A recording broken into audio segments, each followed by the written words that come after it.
Nobody called the police. That's the first thing you need to understand about this story. Not because they didn't know, not because they didn't hear, but because in this neighborhood, on these specific blocks, in these specific years, calling the police was more dangerous than whatever you had just witnessed. So nobody called. A body is being taken apart in a 4th-floor apartment on 10th Avenue right now. The man doing it has done it before. He will do it again. He is not panicking. He is not rushing. He has a glass of Irish whiskey on the edge of the sink, and the radio is on low, and his hands are steady, because this is just Tuesday night in Hell's Kitchen. The year is somewhere in the 1970s. The neighborhood smells like diesel river water, and decades of something that never quite washed out of the concrete, 3 blocks west. The Hudson River is black and cold, and keeping secrets it has been keeping for years. Parts of a man will be in that river before sunrise. Nobody will report it. Nobody will be charged. Nobody will say a single word. Because the men who run this neighborhood, a small, violent, brilliant, completely ungovernable gang of Irish killers from the west side of Manhattan, have built something that the Italian Mafia, the FBI, and the entire New York City Police Department will spend 2 decades trying to destroy. They built the perfect silence, and the only thing louder than what they did inside that silence was what it took to finally break it. This is the story of the Westies, the most feared gang in New York City history, and almost nobody survived to tell it. Before we go any further, if you're new here, welcome, genuinely welcome. Hit that subscribe button, turn on notifications, and if you enjoy dark history and true crime stories told the right way, slowly, carefully, with the weight they deserve, then you are exactly where you need to be tonight. Drop a like on this video. I know that sounds like a small thing, but it truly helps more than you know. It helps this story reach the people who are supposed to hear it, and I want to hear from you in the comments. Tell me, where are you watching this from, and what time is it right now? Because there's something about a story like this, something about Hell's Kitchen and the men who haunted it, that hits different in the dead of night. When the city outside your window is quiet, when it's just you and the dark and the voice coming through your speakers. That's the right way to hear this. Now, let's go back to Hell's Kitchen. All the way back to the beginning. To understand the Westies, you have to understand Hell's Kitchen. And to understand Hell's Kitchen, you have to go back further than Jimmy Coonan, further than Mickey Spillane, further than any individual man or gang or crime. You have to go back to the 1840s, when the ships started arriving. They came from Ireland in waves, desperate, starving, hollowed out by a famine that had already claimed more than 1 million lives and would eventually claim closer to 2. They crossed the Atlantic in vessels that the history books politely call coffin ships, overcrowded, under-provisioned, disease-ridden transports that sometimes lost 1/3 of their passengers before they ever saw the New York harbor. The people who survived the crossing arrived with almost nothing. A few coins, a change of clothes if they were lucky, a name and an accent that would, in the streets of Lower Manhattan, immediately mark them as the bottom of the social order. New York in the 1840s was not a welcoming city, not to the Irish, not to the poor, not to the Catholic. The Protestant establishment that controlled commerce and politics in the city viewed the arriving Irish with a mixture of contempt and alarm. Signs appeared in shop windows. Nitrogen monoxide Irish need apply. Newspapers ran cartoons that depicted Irish immigrants as ape-like creatures, barely human, fit for only the lowest and most dangerous labor the city had to offer. And there was plenty of that labor. The Erie Canal had already been dug, largely by Irish backs. But the city was growing, expanding, building its way upward and outward. And every brick that went into every building, every cobblestone that went into every street, Every bean that went into every warehouse along the Hudson waterfront. All of it required labor that the city's more established residents had no interest in providing themselves. So the Irish dug the tunnels, they built the sewers. They loaded and unloaded the ships along the docks. They did the work that broke the body and shortened the life. And they did it for wages that would barely cover the rent on the rooms they crowded into on the Lower West Side of Manhattan. Hell's Kitchen, the neighborhood that would eventually run from roughly 34th Street to 59th Street along the west side, bordered by 8th Avenue to the east and the Hudson River to the west, was not named by the people who lived there. Nobody lives somewhere and names it hell. It was named by outsiders looking in. And the name stuck because it was accurate in the way only the coolest nicknames are accurate. Some historians trace the name to the 1870s, to a time when the neighborhood had already developed its particular identity as a place that was simultaneously vital to the functioning of the city and invisible to the people the city was designed for. The docks ran along the river.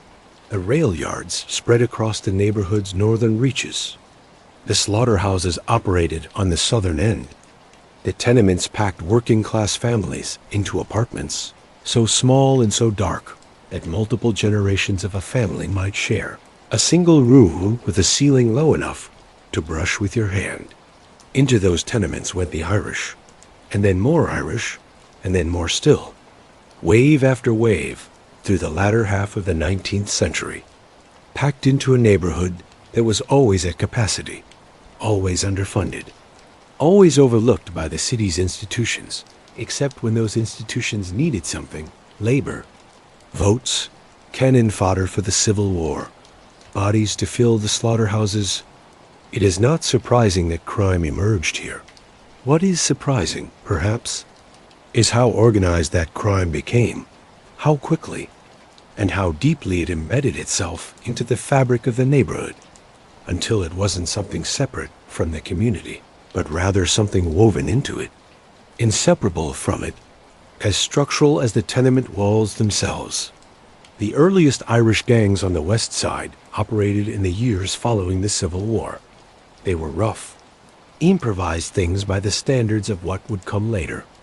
Collections of young men with Irish names and short tempers who controlled specific blocks, specific corners, specific enterprises of petty extortion and theft. But they were learning. They were developing the vocabulary of organized crime before that vocabulary even had a name. By the turn of the 20th century, the West Side had produced its first recognizable gangs of historical note. The Gophers, named, according to legend, for their habit of conducting business in the basements and tunnels beneath the neighborhood's buildings, were perhaps the most significant of these. The Gophers operated primarily in the first decade of the 1900s, and at their peak are estimated to have numbered anywhere between 500 and 1,000 members, which would have made them one of the largest street gangs in American history at that time. The Gophers were violent, disorganized by the standards of later organized crime, and deeply embedded in the social life of the neighborhood. They had a relationship with the political machine, Tammany Hall, the Democratic Party organization, that ran New York City politics with extraordinary efficiency and extraordinary corruption that allowed them to operate with a degree of protection that a purely criminal organization would not have been able to sustain. Tammany Hall needed the votes that the Irish neighborhoods delivered. The gangs needed the looking the other way that Tammany's influence over the police could provide. It was a mutually beneficial arrangement that would, in various forms and variations, persist in the relationship between crime and politics on the West Side for the next several decades. The Hudson Dusters operated in roughly the same era as the Gophers, covering territory further south along the waterfront. They were known for a level of cocaine use, coke dusters. They were sometimes called. It gave their violence a particular erratic quality, and their relationship to the waterfront gave them access to the kind of commerce that flowed through New York's piers and docks. because the waterfront was the engine of everything. You have to understand that about the west side of Manhattan in this era. The Hudson River piers were, for much of the late 19th and early 20th century, among the most economically significant pieces of real estate in the entire country. Everything came through them: goods, people, mail, money. And wherever goods and money move in large quantities, organized crime follows, like water finding the lowest point. The docks were controlled by unions, specifically the International Longshoremen's Association, the ILA, which represented the men who loaded and unloaded ships along the waterfront, and the unions, as would eventually become one of the defining stories of New York organized crime in the 20th century, were themselves susceptible to the same corruption that infected every other institution that operated in the shadow of this neighborhood. To control the union was to control waterfront. To control the waterfront was to control a river of money so vast and so constant that it made every other criminal enterprise in the neighborhood look like a street corner hustle. And the men who figured this out earliest were the men who would define organized crime on the West Side for the next half-century. But we're getting ahead of ourselves. Let me slow down, because this history needs to breathe. The First World War came and went. Prohibition arrived in 1920, and with it, one of the great involuntary gifts that the American government ever gave to organized crime. By making alcohol illegal, the government transformed what had been a legitimate commercial industry into an underground one, and underground industries are, by definition, controlled by the people most willing to operate outside the law. The gangs of Hell's Kitchen found their opportunity in bootlegging, as gangs across the country did, and the money that flowed through the West Side during the Prohibition years was unlike anything the neighborhood had ever seen. It was also during this period that the Italian organized crime families, the ones that would eventually consolidate under the umbrella of Val, what the FBI would later call La Cosa Nostra, the American Mafia, began to establish their dominance over New York's criminal landscape. The so-called Castellammarese War of 1930 and 1931, a power struggle between competing Italian crime factions that left dozens dead, ended with the establishment of what would become known as the Five Families: the Lucchesi, the Bonanno, the Colombo, the Genovese, and the Gambino. These five families divided New York among themselves with a thoroughness that would have impressed any legitimate cartel. They established territories, tribute arrangements, and protocols for resolving disputes that gave New York organized crime a stability, a terrible, blood-soaked stability, but a stability nonetheless that it had never had before. The Irish gangs of Hell's Kitchen did not fit neatly into this structure. The five families were Italian, and La Cosa Nostra was Italian in its membership requirements. You could not be a full member of a mafia family.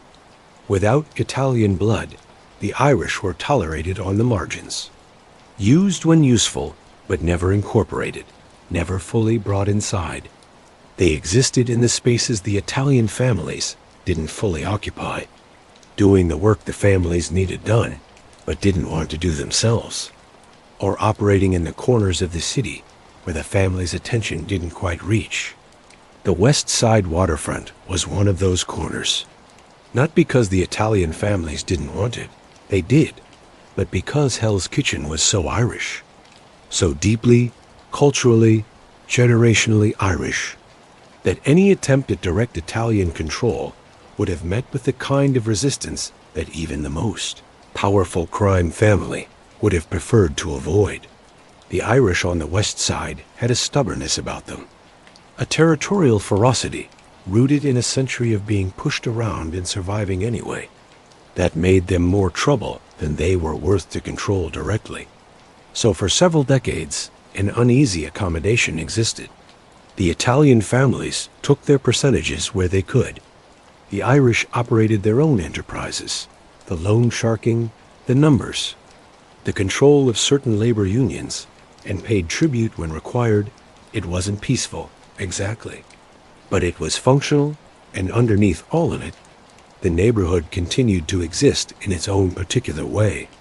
If you have never been to Hell's Kitchen, or if you only know the neighborhood as it exists today, a gentrified extension of the theater district, where the restaurants are expensive and the residents are young, and the old brick tenements have been converted into luxury apartments, and it requires a real effort of imagination to picture what it was. Imagine a neighborhood where everybody knew everybody else's business because the apartments were small enough that you could hear your neighbors' arguments through the wall, where the bars were the de facto community centers, the places where information was exchanged and alliances were formed and grievances were aired, where the Catholic Church, specifically in this neighborhood, the Church of the Sacred Heart on West 51st Street, and the Church of Hell's Kitchen's other great parishes, was a genuine organizing force in the community. A place where baptisms and first communions and funerals gave shape and continuity to lives that, in every other respect, were defined by precarity. Imagine a neighborhood where the children played in the streets because there was nowhere else for them to go, where a boy growing up in the 1940s or 1950s would know, by the time he was 12 years old, which men on his block were connected, which bars to stay away from, unless he was invited in, which corners were safe, and which ones weren't, and where the line between the legitimate community and the criminal one was so blurry as to be almost non-existent. Because they were the same community, that's what the outside world has always struggled to understand about places like Hell's Kitchen. The men who ran the loan sharks on the corner were also the men who organized the neighborhood's annual picnic and made sure that the widow on the third floor had her rent covered when her husband died. The violence and the loyalty were two sides of the same coin, the coin of survival, minted in the specific condition of poverty and exclusion that the neighborhood had been forged in. The Westies, when they finally emerged as an identifiable organization in the early 1960s, were not an aberration in Hell's Kitchen. They were a continuation, a new expression of something very old. They were the inheritors of a tradition that stretched back 100 years and more, all the way to the ships coming across the Atlantic, all the way to the men who dug the tunnels and laid the cobblestones and loaded the ships in the cold and the dark, and learned, because they had no other choice, that in this city, in this neighborhood, survival belonged to the strong and the ruthless and the loyal. The Westies were the distillation of all of that, and they would become something that no gang before them had quite managed to be, genuinely terrifying, not just to their enemies, not just to the civilians who lived around them, but to the Italian Mafia itself, the most powerful criminal organization in American history, which would eventually look at the men of Hell's Kitchen and decide that the smartest thing to do was not to fight them, but to bring them inside the tent before we get to that story. Though, before we get to the violence that would make the Westies legendary and infamous and ultimately doomed, we need to meet the men. Because this story, like every great story about organized crime, is ultimately a story about specific human beings, about what made them, about what drove them, about the specific kind of darkness that takes root in a specific kind of soil. We need to meet Mickey Spillane and Jimmy Coonan and Mickey Featherstone. And we need to understand how three men, one trying to hold something together, one determined to tear it apart, and one who would eventually decide that the destruction wasn't worth the cost, together wrote the last chapter of Irish organized crime in New York City. That story begins now. Mickey Spillane was not the kind of man you'd write a movie about, and that, perhaps, was his greatest strength. He didn't look like a mob boss. He was compact and quiet, with a face that suggested someone's reliable. Uncle, the kind of man who shows up on Sunday and fixes the leaky faucet and stays for dinner and tells the same. 3 stories everyone's heard before and nobody minds hearing again. His clothes were never flashy. His car was never exotic. He lived in the neighborhood, in Hell's Kitchen. The neighborhood he ran, in an apartment that was comfortable but not ostentatious, on a block he'd known his whole life, surrounded by people who'd known his family for generations. Born in 1934, Mickey Spillane grew up in Hell's Kitchen when the neighborhood was still, in many respects, a functioning working-class community before the post-war years brought the first waves of urban renewal and urban decay that would hollow it out. His father was a longshoreman. His uncles were in the unions. The West Side waterfront wasn't an abstraction to Spillane. It was the specific physical place where his family's livelihood came from. The source of everything, and the men who controlled it were the most important men in the world he grew up in.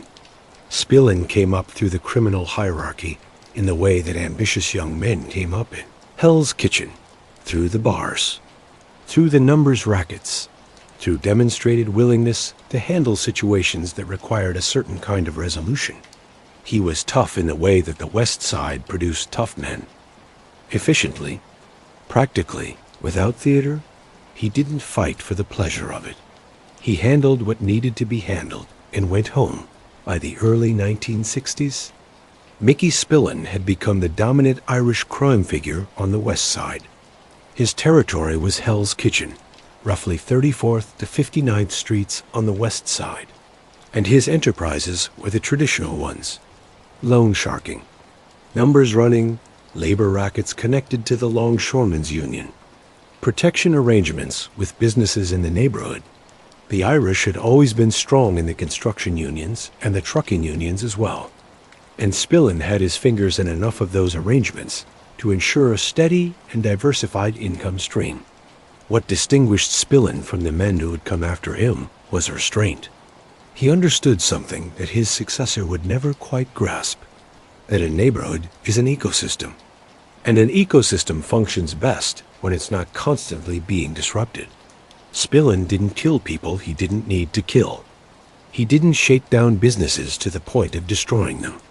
He maintained a kind of rough equilibrium that allowed Hell's Kitchen to function as a community with a shadow government, yes, but a community nonetheless.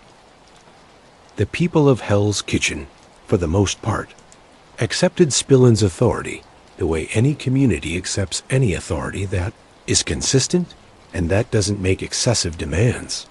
He was known to help people when they needed help, to smooth over disputes, to ensure that certain services were available, to make sure that the neighborhood's older residents weren't being preyed upon by whoever was preying on older residents that week.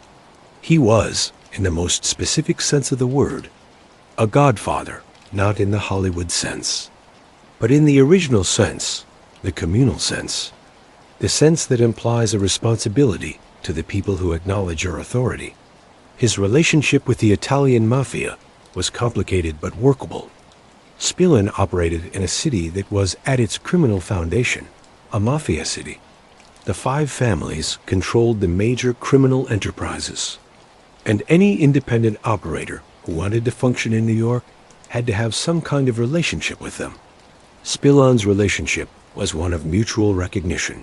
The Gambino family, which had the strongest claim to the West Side, acknowledged Spillane's authority over Hell's Kitchen, and Spillane, in turn, understood that he operated within a larger structure and behaved accordingly.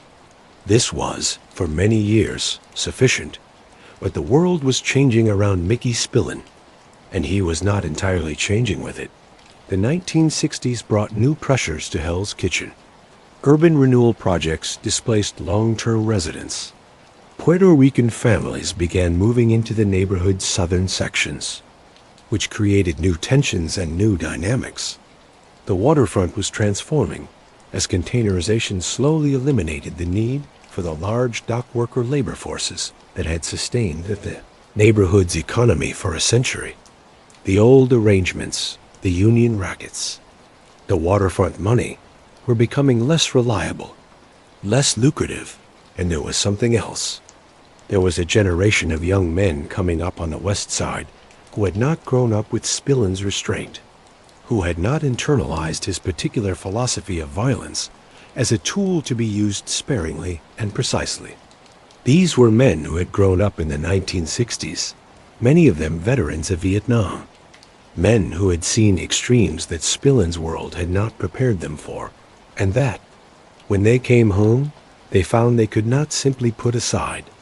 One of those men was James Coonan, Jimmy, to anyone who knew him. And Jimmy Coonan was going to change everything. James Coonan was born in 1946, 12 years after Mickey Spillane. And if Spillane represented one kind of Irish West Side man, the man who had absorbed the neighborhood's violence and learned to use it strategically, then Coonan represented something different. Something raw, something that had not been processed or refined by the kind of institutional wisdom that Spillane embodied. Coonan grew up on 48th Street, in the heart of Hell's Kitchen. His father, John Coonan, was a city employee, a man with legitimate work, a man trying, in the way of fathers in that neighborhood, to give his son something better than what he'd had. But Hell's Kitchen was not a neighborhood that easily released its grip on the boys who grew up in it. The street called to them. The bars called to them. The culture of masculine toughness, of proving yourself through your willingness to absorb pain and deliver it, called to them with a voice that drowned out everything else. Jimmy Coonan answered that call early and completely. As a teenager, Coonan was already running with the West Side crew, hanging around the bars, getting into fights, developing the reputation that in Hell's Kitchen was both currency and credential. He was short, 5'9", maybe 5'10", and compact. And he had the kind of physical confidence that sometimes comes to small men who have learned, through repeated demonstration, that size is not the determining factor in whether you win a fight. What matters is the willingness to go further than the other man. And Coonan, it became apparent very early, had an almost unlimited willingness to go further. His intelligence was real and often underestimated. He was not an educated man. He never made it far in school, was pulled toward the street too early for academic achievement to take hold, but he was shrewd in the specific way that survival in Hell's Kitchen required, able to read people accurately, able to anticipate consequences several moves ahead of where most people were thinking, able to calculate risks and benefits with the cold clarity of a man who understood that in his world, the wrong calculation got you killed by his early 20s. Coonan had already been involved in serious violence. He'd been arrested multiple times. He'd developed a name in the neighborhood as someone you did not want to go sideways with. But name-making violence, and the kind of organized, deliberate criminal enterprise that Spillane ran, were different things. And for a time, Coonan existed in Spillane's shadow, acknowledged as a dangerous young man. Perhaps, but not yet a rival. That began to change in the early 1970s. And it changed for reasons that were partly personal and partly structural. The personal reason was simple. Coonan was ambitious.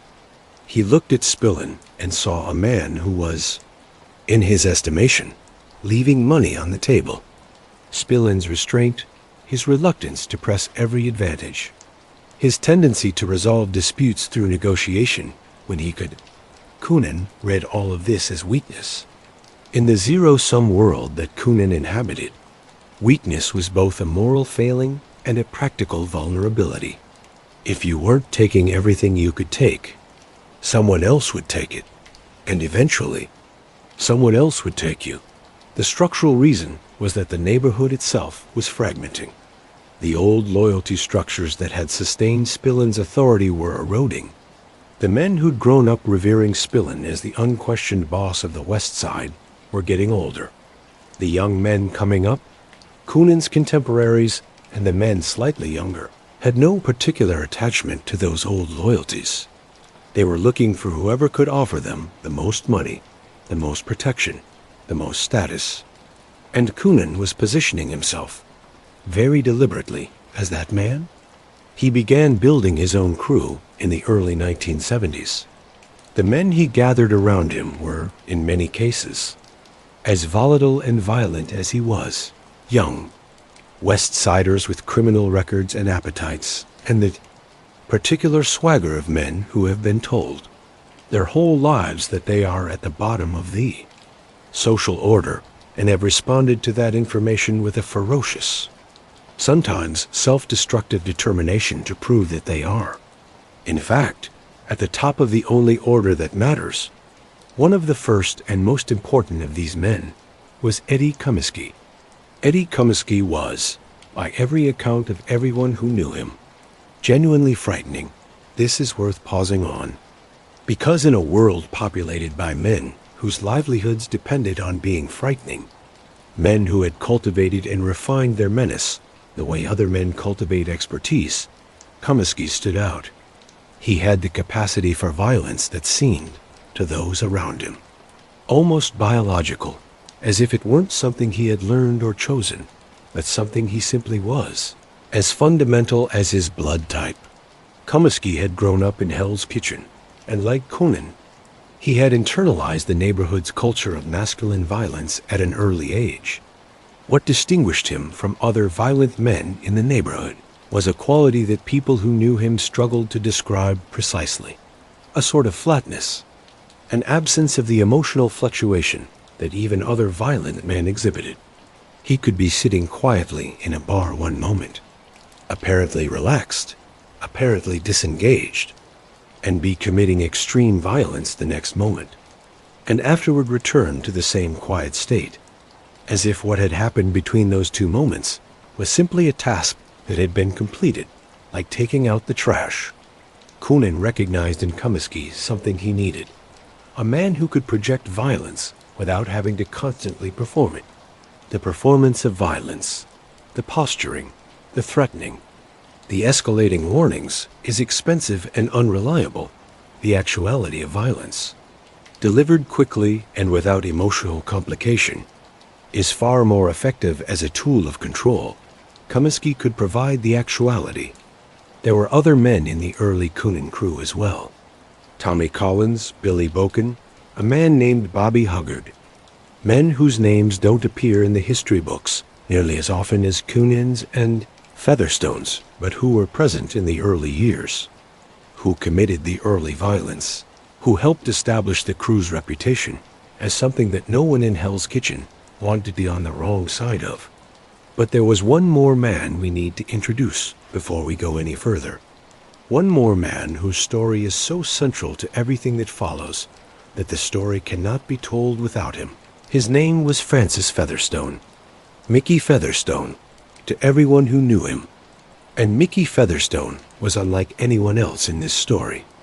Mickey Featherstone was born in 1948, and he grew up like Coonan and Comiskey in Hell's Kitchen. But where Coonan's violence seemed to come from somewhere cold and calculating, and where Comiskey's seemed to come from somewhere flat and biological, Featherstone's came from somewhere tragic. He was small, slender, almost delicate-looking in some of the photographs that survive from his younger years, with a face that could have belonged to a chore boy, and eyes that held something complicated and unresolved. He was smart, genuinely so, with an emotional intelligence that was unusual in his world, a sensitivity to other people's states and feelings that, in another life, in another neighborhood, might have been cultivated into something productive. Instead, it was buried under the weight of Hell's Kitchen, under the pressure of growing up in a world where sensitivity was a weakness and toughness was the only acceptable mode of being, buried under the experiences of a young man who got into trouble early, and then, when the United States government offered him a choice between prison and the army, chose the army. Featherstone went to Vietnam. And Vietnam, for Mickey Featherstone, was not the kind of experience that men sometimes romanticize, or even simply survive and move on from. Vietnam did something to Featherstone that Hell's Kitchen alone had not managed to do. It broke something in him that didn't entirely heal. He came home in the late 1960s with a silver star for valor in post-traumatic stress disorder. though that term wouldn't be in common use for years. And in Hell's Kitchen in 1969, the concept of psychological damage from combat was something that men did not discuss and were not equipped to address. What Featherstone had instead of treatment was the neighborhood, the bars, the crew, the familiar world of masculine camaraderie and implicit threat that Hell's Kitchen offered its returning veterans. He fell in with Jimmy Coonan. This was almost inevitable.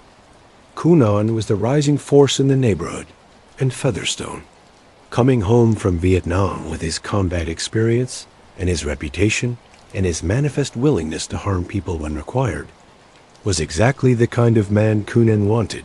They became friends. Of a kind, the kind of friendship that exists in criminal organizations, which is real and genuine in some ways and completely conditional in others. As long as loyalty held, as long as the interests aligned, the friendship was real, but Featherstone was never entirely comfortable in the world he inhabited. This discomfort, this persistent sense that something was fundamentally wrong with the life he was living, that it wasn't who he was or wanted to be, would simmer for years before it finally came to the surface. When it did, it would change everything. We're getting ahead of ourselves again. Let's slow down, because before the end of the Westies, there was the beginning. Before the fall, there was the reign. And the reign of Jimmy Coonan and the Westies over Hell's Kitchen was one of the most brutal and efficient exercises in criminal control that any American city has ever seen. The transition from Spillane's authority to Coonan's was not a clean or simple thing. It happened over several years in the early to mid-1970s. Through a combination of direct confrontation, strategic alliance building, and the elimination of Spillane's ability to maintain his position, Spillane, to his credit, recognized the threat that Coonan represented earlier than many might have. He took steps to address it, attempting to use his existing relationships to isolate Coonan, to cut off his access to the money and the protection that he needed to build his crew. For a time, these efforts had some effect. Coonan was operating, for much of the early 1970s, on the margins of Spillane's organization, not yet powerful enough to directly challenge it. But then Coonan did something that Spillane had never done, and that Spillane's entire philosophy of leadership had been designed to prevent. He went directly to the Italians. Specifically, he went to the Gambino family. This was extraordinary. This was, in the context of Hell's Kitchen, in its particular culture of Irish pride and Irish insularity, nothing short of revolutionary. The West Side Irish had always maintained a certain pride in their independence from the Italian families, an independence that was, in reality, more limited than the mythology suggested, since they paid tribute and operated within Italian established structures just like everyone else. But the myth of independence was important. It was part of the identity. Coonan didn't care about the myth. He cared about power, and the fastest way to power, he had calculated correctly, was to have the Gambino family behind him. The specific Gambino connection that Coonan cultivated in this period was through Roy DiMeo, who ran what was known as the DiMeo Crew, one of the most violent and productive murder-for-hire operations in the Gambino family's history. DiMeo and his men are credited with somewhere between 75 and 200 murders over the course of their criminal careers. The uncertainty of the number is itself a testament to the efficiency with which bodies were disposed of in this world. DiMeo and Coonan recognized in each other a similar philosophical approach to the business of violence, methodical, practical, unencumbered by sentiment. They developed a relationship that was part professional, part personal, and entirely based on the mutual recognition that each man had something the other wanted. DiMeo had Gambino protection and the established infrastructure of one of the most powerful crime families in the country. Coonan had Hell's Kitchen and the men to control it. The alliance was formalized. In the way that these things are formalized in the criminal world, not with a contract or a handshake in front of witnesses, but with a gradual accumulation of agreed-upon understandings, of tribute paid and favors done and mutual interests acknowledged. Coonan would pay a percentage of his earnings to the Gambino family. In return, the Gambinos would recognize his authority over Hell's Kitchen and provide the kind of backing that made that authority much harder to challenge. For Mickey Spillane, this was catastrophic. He had operated for years in the understanding that the Gambino family, whatever its other interests and relationships in New York, would maintain a certain neutrality with regard to the internal politics of Hell's Kitchen. Coonan's alliance shattered that understanding. Suddenly, Spillane was not just facing a dangerous young challenger from within the neighborhood. He was facing a dangerous young challenger with the backing of the most powerful crime family in the city. Spillane was a proud man, but he was also an intelligent one. He understood what the math meant. He began to withdraw, to reduce his exposure, to accept that the territory he had controlled for over a decade was being taken from him. In May 1977, Mickey Spillane was murdered. He was shot multiple times on a street in Queens, where he had been spending more of his time as his West Side position eroded. The killing has never been officially resolved, but the understanding in the world of New York organized crime at the time, and subsequently confirmed by various sources and investigators over the years, was that Jimmy Coonan had arranged it. With the backing of the Gambino family, Coonan had taken the final step in what had been a years-long campaign to displace the man who had once been the undisputed boss of Hell's Kitchen. Spillane was gone. Coonan was in control, and what Coonan would do with that control would make Hell's Kitchen more afraid than it had ever been in its long and bloody history. Let me tell you something about fear, real fear, the kind that settles into a neighborhood and becomes part of its atmosphere, as ambient and inescapable as the smell of the river. Most fear in most places is occasional. It rises in response to specific events and then subsides. The mugging that happened on a particular corner, the shooting outside a particular bar, these things create fear that persists for a while and then fades, as human beings' extraordinary capacity for normalization reasserts itself. What the Westies created in Hell's Kitchen under Jimmy Coonan's leadership was different. It was not occasional fear. It was constant fear. It was the kind of fear that lives in the back of the mind all the time. That colors every interaction, every conversation, every decision about whether to say something or stay quiet. The kind of fear that, once established, becomes self-reinforcing, because the very fact that nobody talks about it, that nobody complains, that nobody goes to the police, is itself a demonstration of the fear's power, which reinforces the fear still further. To understand how that fear was created and maintained, you have to understand the specific methodology that the Westies employed, and that methodology, in its most distinctive form, was dismemberment. The practice of cutting up bodies is not unique to the Westies. Other criminal organizations have employed it. For practical reasons, a dismembered body is easier to transport, easier to dispose of, harder to identify, and harder to present as evidence in a murder trial if the relevant parts never surface. These are the practical arguments, but the Westies added something to the practice that went beyond pragmatics. They used it as communication, as a message. The message was not complicated, and it didn't need to be. This is what happens here. If you are on the wrong side of us, this is what happens to your body. Not just death, not just the ending of your existence, but the violation of your physical self, the destruction of the thing that makes you recognizable as a person, the denial of even the dignity of a proper identification and a proper burial.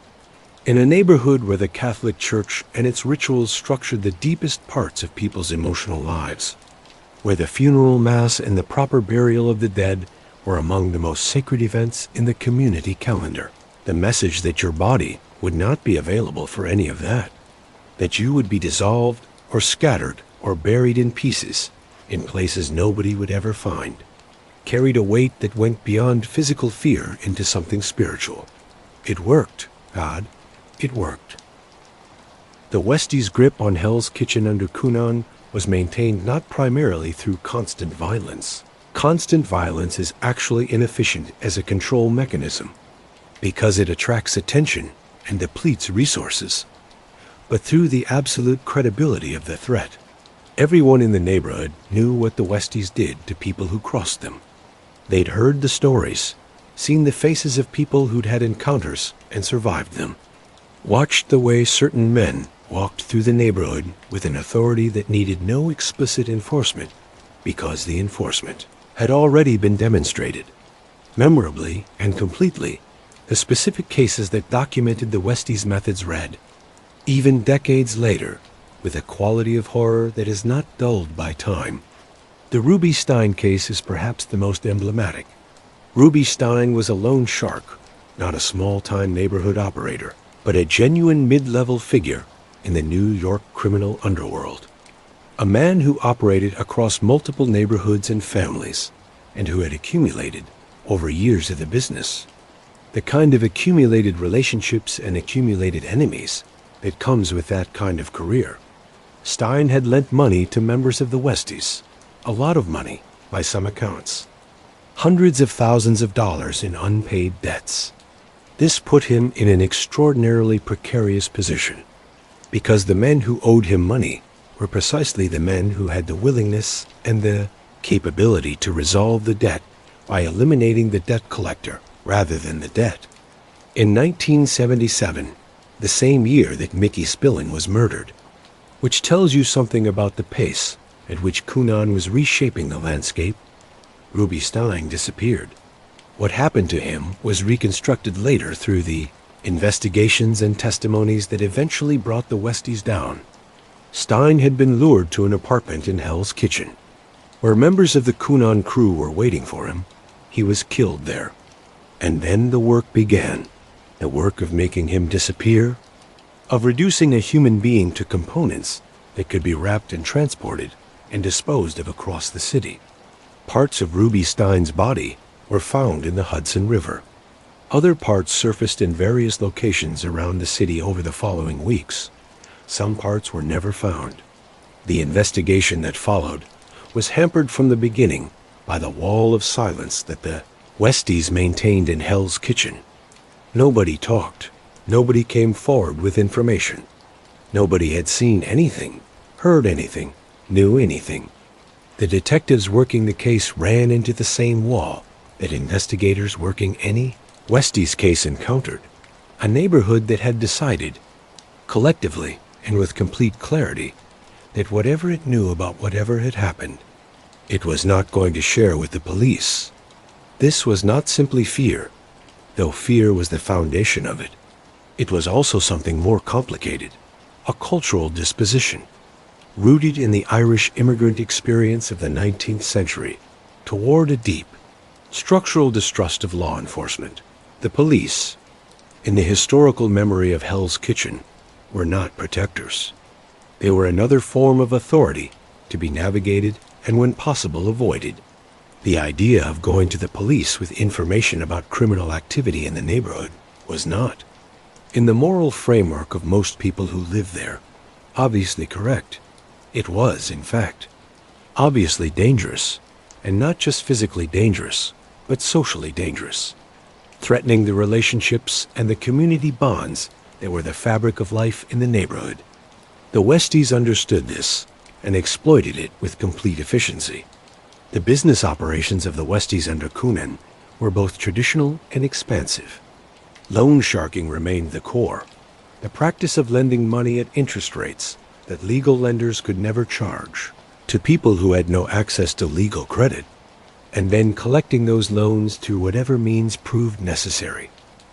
In Hell's Kitchen, the Westies had a captive market, a working class and underclass population with chronic financial pressures and no institutional alternatives, who turned to the neighborhood's loan sharks the way people in other circumstances might turn to a bank. The difference was that when you didn't pay the bank, they sued you. when you didn't pay the Westies. The consequences were of a different order entirely. The bars were central to everything. The Westies operated through a network of bars and saloons on the west side. Places like the Sunbright Bar on 10th Avenue, the location for some of the gang's most significant meetings and, occasionally, its most significant violence. The bars were where money was collected, where disputes were adjudicated, where alliances were formed and broken. They were the infrastructure of the operation, in the most literal sense, the physical spaces within which the organization conducted its business. Control of these bars gave the Westies something more than just meeting places. It gave them a continuous low-level intelligence operation, a network of people who, in the natural course of sitting in a bar and drinking and talking, provided information about who was doing what, who had money, who was in trouble, who was talking to the wrong people, the bartenders, the regulars. The men who spent their afternoons and evenings in those rooms, all of them, knowingly or not, contributed to the Westies' situational awareness. The murder-for-hire contracts that the Westies undertook for the Gambino family represented a different kind of business, cleaner in some ways, more complicated in others. The Gambinos had needs that they couldn't always address directly, using their own men. Sometimes the target was someone the Gambinos couldn't be seen moving against. Sometimes the target was in a location or a context where the Gambinos' own people would be too conspicuous. Sometimes it was simply a matter of outsourcing, using contractors rather than employees for a particular kind of work. The Westies were ideal contractors. They were not Italian, so they had no formal membership in the Mafia structure, which meant that their actions didn't directly implicate the families in the way that a made man's actions would. They were demonstrably capable of violence. They were discreet, in the sense that the fear they maintained in their own neighborhood ensured that witnesses were rare and unreliable, and they were, for the right price, entirely willing to commit murder for people who weren't Jimmy Coonan. The price, according to various testimonies gathered during the eventual RICO prosecutions, varied based on the difficulty and the risk of the job. It was not inexpensive, but for a crime family that needed something done without its fingerprints on it, it was worth paying. The culture inside the Westies during this period was, by any outside measure, extraordinary. It was a world unto itself, a small, hermetically sealed community of men who operated by rules that bore almost no relationship to the rules of the society surrounding them, whose loyalty structures and status hierarchies and codes of behavior were entirely internal and entirely non-transferable. Drinking was central. The bars weren't just business locations. They were the social environment in which these men lived, the medium through which they experienced their relationships with each other. The drinking was constant, serious, and in many cases extreme. It is not possible to tell the story of the Westies without acknowledging the role of alcohol in both sustaining and eventually degrading the organization, because the same environment that created the bonds of loyalty and camaraderie that held the crew together also created the paranoia and the impulsive violence that eventually tore it apart, because the violence was not always rational, and the violence was not always strategic.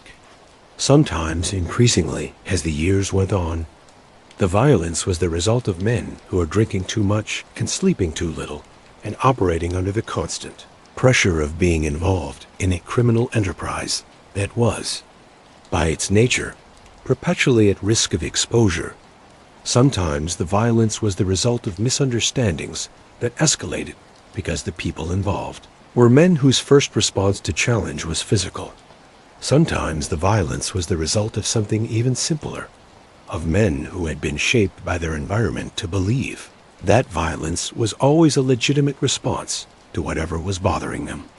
Jimmy Coonan was, through the late 1970s and into the 1980s, the controlling force in this environment. He maintained the alliance with the Gambino family. He managed the external relationships with the other criminal players in the New York underworld. He made the decisions about who was an ally and who was an enemy, about which contracts to take and which to decline, about who in the crew needed to be rewarded and who needed to be punished. But increasingly, as the 1980s arrived, Coonan's control was showing signs of strain. Not from outside, the Westies were still feared, still respected, still functional as a criminal enterprise. The strain was internal. It was coming from within the crew, from the accumulated weight of the violence and the paranoia and the alcohol and the years of operating at a pitch of intensity that no human being can sustain indefinitely without cost. The cost was beginning to show. The murders continued. They continued with a regularity that to anyone tracking them suggested an organization that was operating not from strategic necessity, but from a kind of institutional momentum. Killing because killing was what they did, because the machinery of violence, once established and normalized, tends to continue operating even after the original justifications for it have been satisfied. There was the killing of Paddy Duggan, who had run afoul of the crew, and whose body was dismembered and disposed of with the now characteristic Westies efficiency. There was the murder of Dennis Curley, who had the misfortune of witnessing something he shouldn't have witnessed.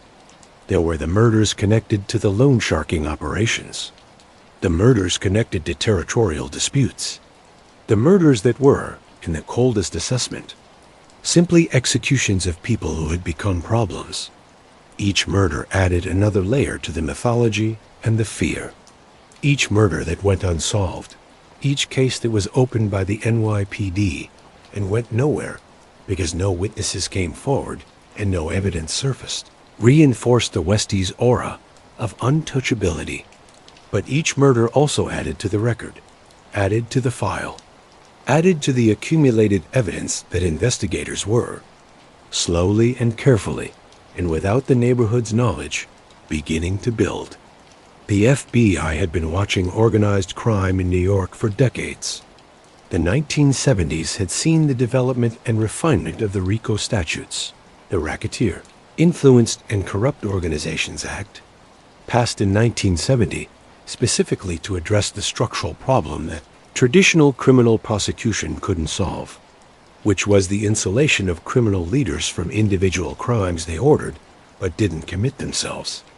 RICO allowed prosecutors to pursue entire criminal organizations, to establish patterns of racketeering activity and pursue everyone involved in maintaining those patterns, from the soldiers who pulled the triggers to the bosses who gave the orders. The Westies, with their long history of documented murders and criminal enterprises, were a RICO case waiting to happen. What the investigators needed was what every complex criminal prosecution needs: someone on the inside who was willing to talk. That someone would eventually come.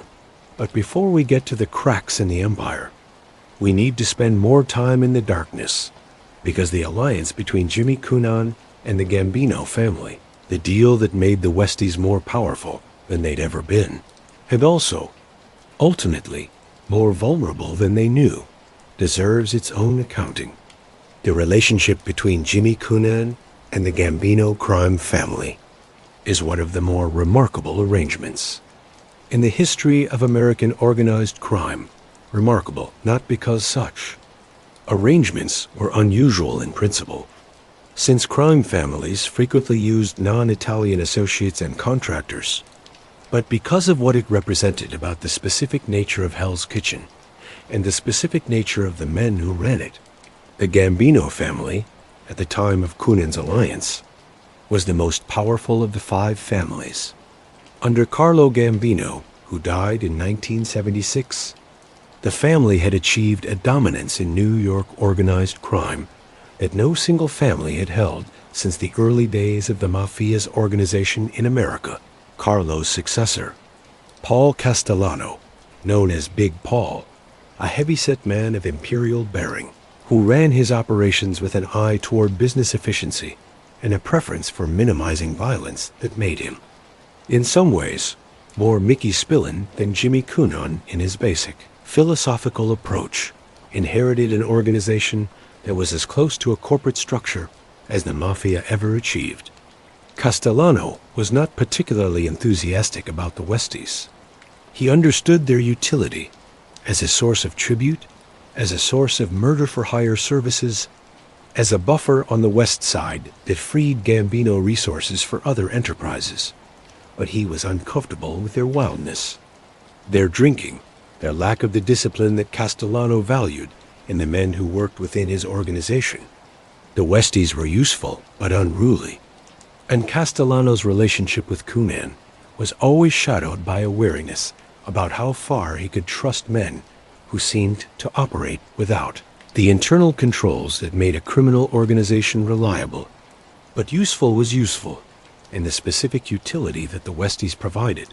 Their capacity and willingness to commit murder on contract was something that Castellano needed periodically, and that the arrangement with Coonan made available. The formal terms of the alliance, as they have been reconstructed from court testimony and FBI investigative records, were straightforward in their broad outlines. The Westies would pay tribute to the Gambino family, a percentage of their earnings from the Hell's Kitchen operations, the loan sharking and the numbers and the labor rackets in exchange. The Gambino family would recognize Coonan's authority over the West Side territory and provide the backing that made that authority credible in the larger context of New York organized crime. Additionally, the Westies would be available to carry out murders on contract when the Gambino family required it. These contracts would be compensated separately from the tribute arrangement, each job negotiated individually, with the fee reflecting the difficulty and the risk. This arrangement was, from a purely structural standpoint, a significant step down for the Westies. Coonan and his men had always maintained, at least in their own mythology, a certain independence, a certain pride in the fact that they answered to nobody. The alliance with the Gambinos contradicted that mythology directly. They were, under the terms of the arrangement, working for the Gambino family, paying tribute, taking orders when the orders came. Coonan managed this reality by never quite stating it in those terms.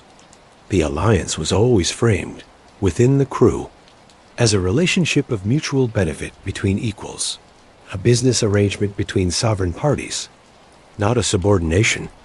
Whether the crew believed this framing, or whether they simply accepted it because they understood that the alternative was confrontation with the most powerful crime family in New York, is not entirely clear from the record. What is clear is that the arrangement held, and in the years when it held, the Westies were more powerful and more protected than they'd ever been. The specific murder contracts that the Westies carried out for the Gambino family are documented in varying degrees of detail in the RICO case files and in the testimonies that eventually surfaced during the prosecutions. Some of these cases have been specifically identified in the public record. Others remain somewhat shadowed by the limitations of what witnesses were willing or able to confirm. One of the most significant contracts involved the murder of a man whose death the Gambino family needed, but whose connection to the family made a direct hit impractical. The Westies were engaged to handle it, and they did with the efficiency that had become their trademark. The murder was committed, the body disposed of, and the investigation that followed hit the familiar wall of no witnesses and no evidence. The relationship with Roy Demiau's crew, the Gambino killing unit with which Coonan had his original contact, was particularly significant in the operation of the murder-for-hire enterprise. Damiau's men and Coonan's men shared certain methodological approaches, notably the emphasis on efficient body disposal, and they occasionally shared intelligence about targets and techniques. This cross-pollination of criminal methodology between the Irish, West Siders and the Italian Gambino killers was something that would have been virtually impossible in the more rigidly structured La Cosa Nostra of the earlier era, and it represents one of the ways in which the criminal world of 1970s and end 1980s New York was genuinely evolving from what it had been. Paul Castellano's awareness of the specific operations that Demio and Coonan were conducting was a matter of some debate during the subsequent prosecutions. Castellano was, by temperament and strategy, a man who preferred not to know the operational details of the violence that his organization required. This preference was both genuine. He was not a man who relished violence for its own sake, and strategic, since distance from the operational details provided a degree of legal insulation that a more hands-on approach would not have. What he could not have known was that the alliance he had authorized was creating, in the form of the Westies' expanding confidence and expanding violence, conditions that would eventually generate the kind of heat from law enforcement that would come down on just the Westies, but on the entire Gambino family. The irony of the alliance was not lost on observers. Then or later, the Westies had, for most of their history, defined themselves in opposition to the Italian Mafia as the wild Irish alternative, the untamable dogs that operated outside the structure. And now they were inside the structure, paying tribute, taking contracts, functioning as a satellite of the Gambino family. There's a way of reading this as a defeat, as the ultimate surrender of Irish independence to Italian hegemony, a kind of criminal version of the assimilation that the Irish-American community had been undergoing in the broader culture, the slow absorption of a distinctive ethnic identity into the mainstream. But there's another way of reading it. Coonan had, through the alliance, achieved something that no Irish gang leader before him had achieved. He had made his organization indispensable to the most powerful crime family in New York. He had, in effect, franchised himself upward, gaining access to protection and resources that would have been unavailable to him as an independent operator, while maintaining sufficient autonomy within Hell's Kitchen to run his local operations as he saw fit. It was, in purely strategic terms, a sophisticated piece of positioning, and it worked for a time. But strategies that work in the medium term sometimes contain within them the seeds of their own eventual failure. The alliance with the Gambinos gave Coonan more power and more protection. It also made the Westies more visible, more significant as a target for law enforcement, more deeply embedded in a larger criminal structure that was itself under increasing investigative pressure. And it did something else, something subtler, but perhaps more significant in the long run. It changed the character of the Westies' violence. Where the early violence had been mostly local, disputes within the neighborhood, enforcement of neighborhood-level criminal arrangements, the murder contracts for the Gambinos extended the Westies' violence beyond Hell's Kitchen, into other boroughs, other territories, other contexts. Each extension increased the exposure. Each new murder added another case that investigators could potentially connect to the larger pattern. The RICO case was being built, brick by brick, case by case. The investigators were patient. They were thorough, and they were waiting. What they were waiting for was the right witness. There is a particular kind of loneliness that comes with the life Jimmy Coonan's men were living by the mid-1980s. It is a loneliness that the mythology of organized crime almost never acknowledges. The mythology prefers the camaraderie, the brotherhood, the sense of belonging to something larger than yourself. And those things were real in the early years. They were part of what made the life attractive, what made it legible as a life rather than simply a descent into criminality. But the years accumulate, the murders accumulate, the paranoia accumulates, and the bonds that were once the bedrock of the organization begin to show. The fractures that fear and suspicion and self-interest, given enough time and enough pressure, always produce. By the early to mid-1980s, the Westies were showing signs of the internal stress that investigators who study organized crime recognize as precursors to organizational collapse. The crew was less disciplined than it had been. The violence was less strategic, more reactive. Men who had been loyal allies were beginning to regard each other with the specific wariness that comes from knowing, intimately, what the men around you are capable of, because you have witnessed it, have participated in it, and understand that the same ruthlessness that has been deployed against enemies can, under the right circumstances, be deployed against you. Coonan himself was growing more paranoid. This was, in one sense, rational. A man who has done what Coonan had done has many legitimate reasons to be paranoid. The FBI was a real threat. The NYPD was a real threat. The informants that he knew, in the abstract, must exist were a real threat that he couldn't precisely locate. But paranoia, once it takes root in a man, tends to grow beyond its rational basis. Coonan was beginning to suspect his own men of betrayals that hadn't happened yet, which was simultaneously a reasonable precaution and a self-fulfilling prophecy, because men who are treated as suspects tend, eventually, to become them. The internal violence was one of the most telling symptoms of the organizational deterioration.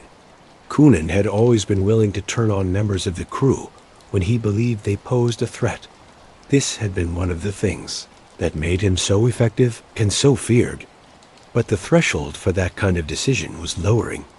Men were being targeted not because they had actually betrayed the organization, but because they had done something that irritated Coonan, or because someone had told Coonan about them that may or may not have been true, or simply because Coonan's increasingly unstable judgment had identified them as risks.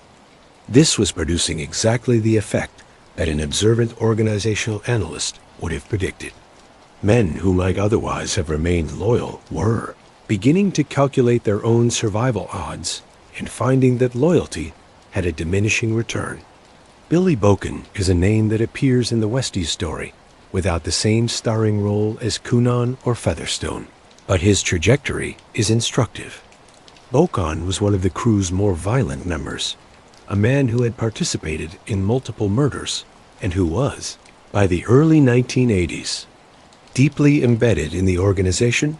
He was also a man who, as the pressure increased and the paranoia spread and the internal dynamics of the crew became more volatile, was calculating his own position with increasing anxiety.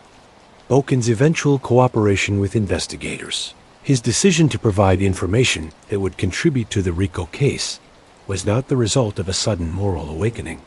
It was the result of a very specific calculation that the risk of staying silent was greater than the risk of talking, that the organization he had helped to build was no longer capable of protecting him from the investigation that was clearly coming, and that the only question was whether he would be protected within that investigation or swept up by it.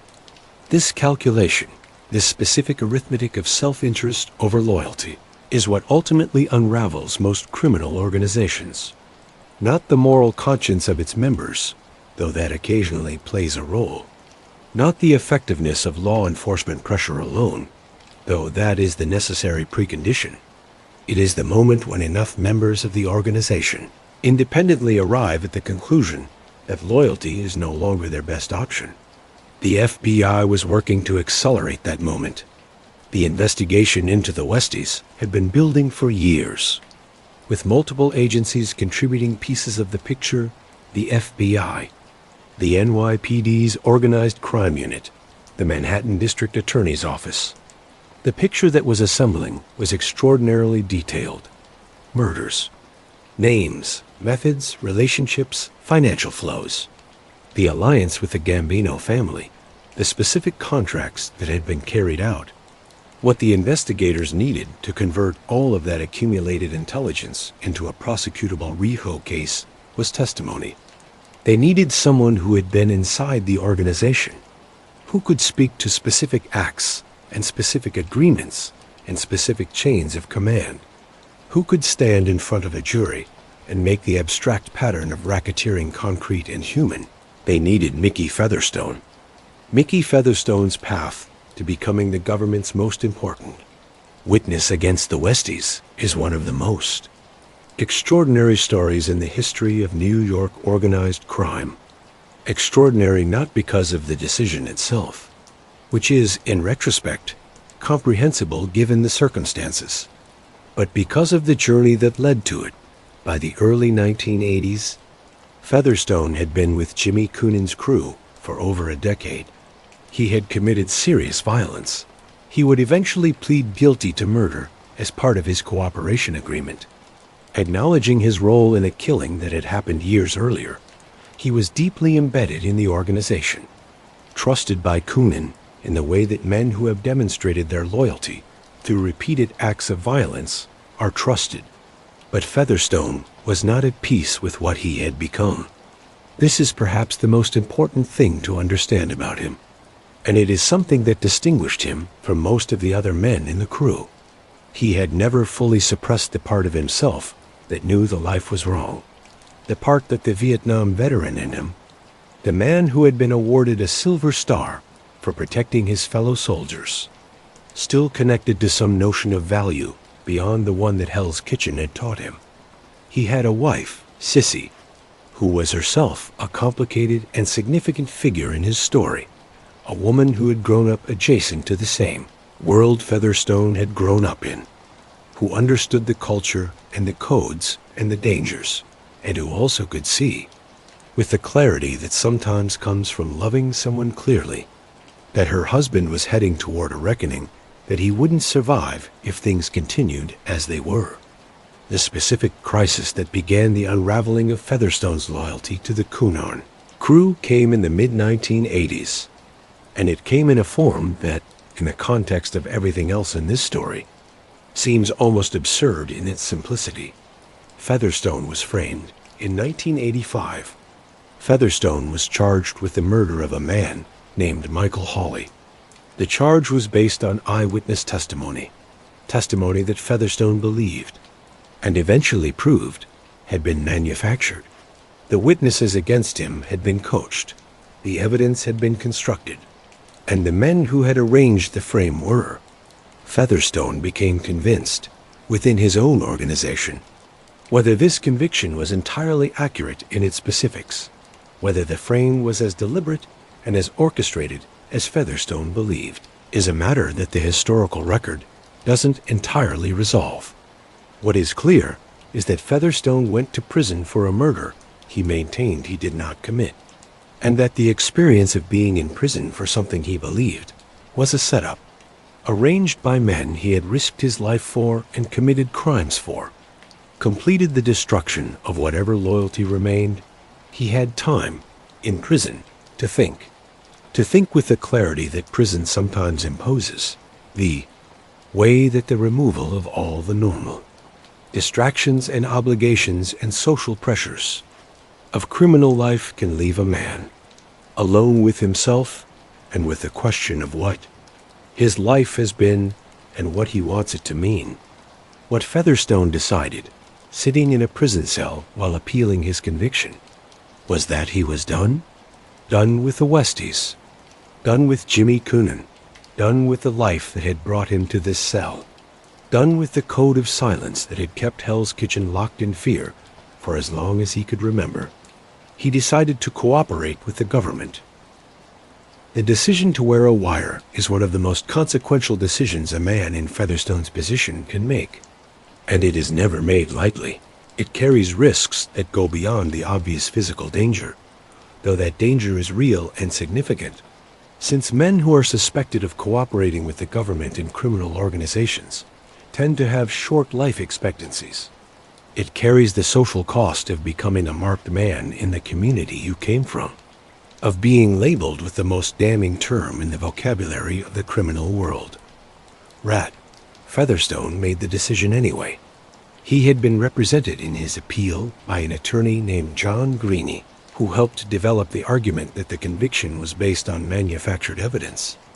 As that appeal moved forward, Featherstone entered into discussions with federal investigators about what he knew and what he was willing to provide. What he was willing to provide was extraordinary. Featherstone had been inside the Westies for over a decade. He knew the organizational structure, the financial arrangements, the murder history, the alliance with the Gambino family, the names, the dates, the specific acts. He was In the language of federal prosecutors, the kind of cooperating witness you build a RICO case on, the recordings he made, the conversations he taped with other members of the crew, conversations in which they discussed the organization's business with the casual specificity of men who believed they were among friends and therefore safe or devastating. In those recordings, the vocabulary of organized crime became suddenly uncomfortably concrete. Names named, acts acknowledged, money discussed. The whole invisible architecture of the Westies operation suddenly audible, suddenly documented, suddenly prosecutable. Sissy Featherstone's role in this period deserves acknowledgement. She was, throughout the process of Mickey's decision and its aftermath, a constant presence, a woman who understood, at least as well as her husband did, the danger of what they were doing, and who made the calculation with him that the danger of continuing as they had been was greater than the danger of cooperating. She would eventually enter witness protection with him, leaving behind the neighborhood, the community, the life that was all either of them had ever known. The tapes were gathered, the case was assembled. The prosecutors reviewed the evidence and prepared the indictments. Jimmy Coonan's world was about to come apart. But before it did, before the RICO indictments fell, and the trials began, and the sentences were handed down, there was one more chapter to be written in the story of the Westies. A chapter that, in some ways, is the most revealing of all. The chapter about what happens to men who have defined themselves entirely through violence and loyalty when both of those things betray them. Because the final betrayal was not Featherstone's. The final betrayal, the one that made the fall inevitable, was the betrayal of the code itself. The code that said, we protect our own. The code that said, we don't turn on each other. The code that the Westies had used for years to keep their neighborhood silent and their organization intact. That code was breaking down from the inside, and nobody knew it better than the men who had built it. In the spring of 1987, the federal indictments came down. If you were living in Hell's Kitchen in May of 1987, you might not have felt the earth move under your feet when the indictments were announced. The neighborhood had seen law enforcement actions before. Arrests had come and gone. Men had been charged and convicted and done their time and come home. The machinery of justice had never, in the long history of the West Side, managed to fundamentally alter the structure of criminal power in the neighborhood. There was always someone to fill the space that an arrested man left behind, but this was different. And the people in Hell's Kitchen who understood the difference knew it immediately. The RICO indictments of 1987 weren't targeting individual crimes. They were targeting the organization itself, the entire structure of the Westies, from the top down as a criminal enterprise.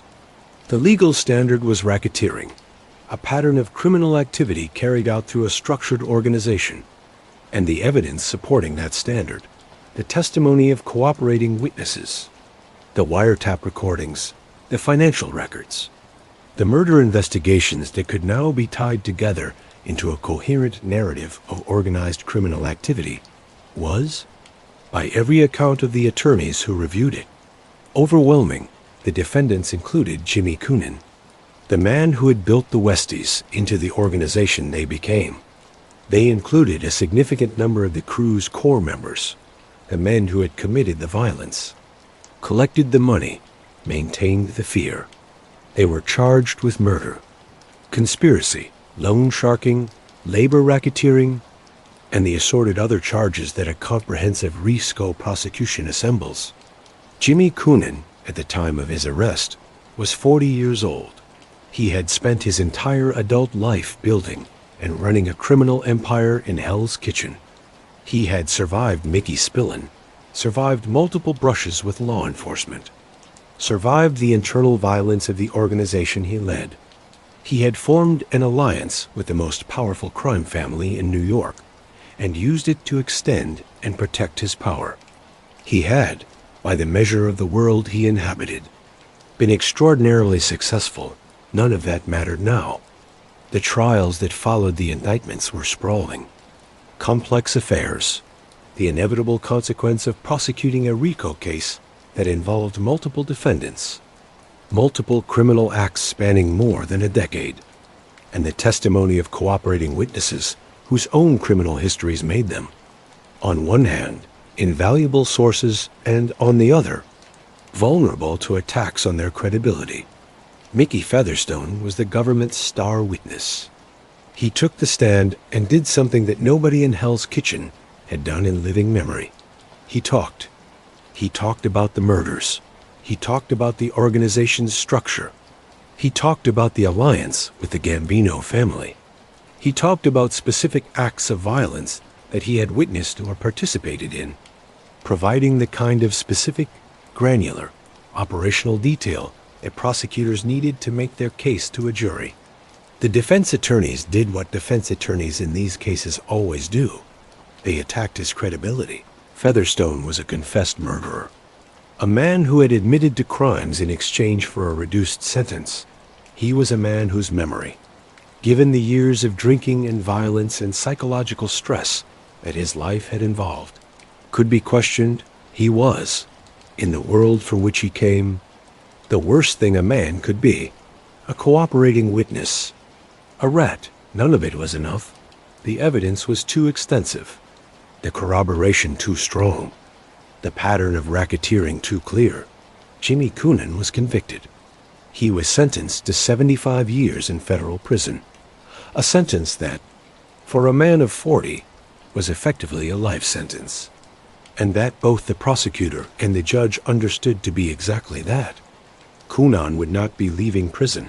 The man who had dissolved bodies in bathtubs on 10th Avenue, who had built an organization that kept an entire neighborhood in a state of sustained fear for over a decade, who had forged an alliance with the most powerful crime family in New York and used it to extend his reach across the city.